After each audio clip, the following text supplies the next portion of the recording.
कट्टर दुश्मन दक्षिण कोरिया ने यूक्रेन जंग पर ऐसा हैरान करने वाला दावा किया है कि ट्रंप और जेलेंस्की के होश उड़ गए हैं। दक्षिण कोरिया ने दो टूक कह दिया है कि उत्तर कोरिया से एक बहुत बड़ी सेना यूक्रेन पर हमला करने के लिए रूस के बॉर्डर पर पहुंच चुकी है।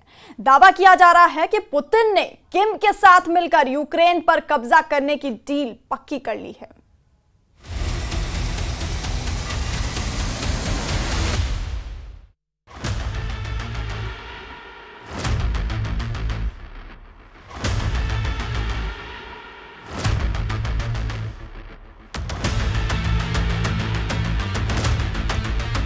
आ गए कोरिया के 5 लाख सैनिक, अब पुतिन के कमांडर किम। रूस यूक्रेन जंग नेटो और यूक्रेन के लिए कोड़ में खाज की तरह होती जा रही है। पुतिन ने पिछले 10 दिनों की जंग में यूक्रेन, अमेरिका और नेटो को ऐसे सरप्राइज दिए हैं जिसके बारे में ना तो जेलेंस्की और ना ही ट्रंप ने सोचा था। उत्तर कोरिया के जानी दुश्मन और धुर विरोधी दक्षिणी कोरिया की खुफिया एजेंसी ने ऐसा सनसनीखेज दावा किया है कि यूक्रेन के साथ साथ अमेरिका, ब्रिटेन, फ्रांस समेत नेटो के 32 देशों के होश फाख्ता हो गए हैं।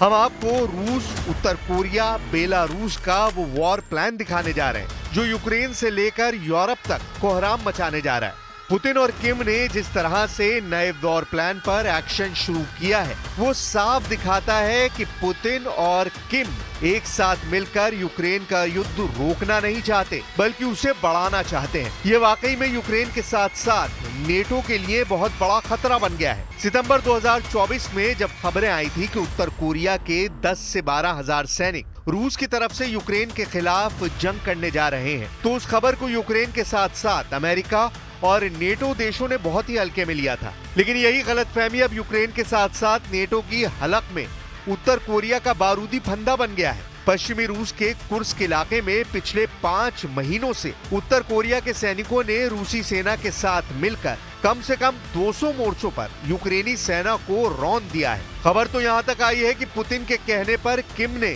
जंग का ऐसा मास्टर प्लान तैयार किया है जिसने यूक्रेन जंग को और भी खूनी बना दिया है।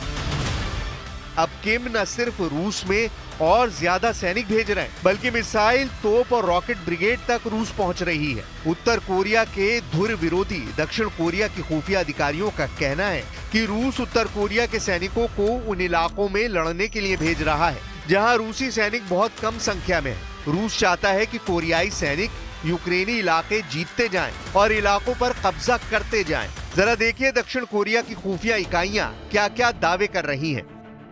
दक्षिण कोरिया की राष्ट्रीय खुफिया सेवा यानी NIS ने रूस में उत्तर कोरिया के सैनिकों को उसके हथियारों को लेकर एक बड़ा और नया खुलासा किया है। दक्षिणी कोरिया की NIS ने दावा किया है कि पिछले 2 महीने में मॉस्को और प्योंगयांग के बीच हथियारों और सैनिकों को लेकर एक बड़ी डील हुई है। उत्तर कोरिया ने रूस को 170 mm 1979 कॉक्सन स्वचालित हावित्जर तोपें दी हैं।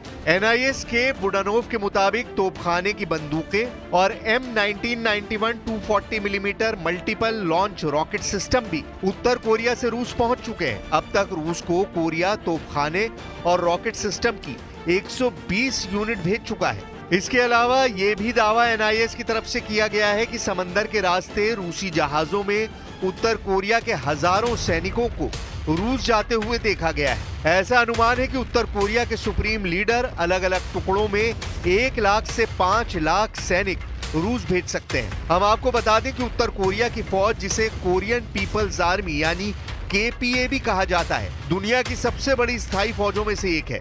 KPA में लगभग 12 लाख फौजी हैं। इसके अलावा 60 लाख से ज्यादा रिजर्व फोर्स है।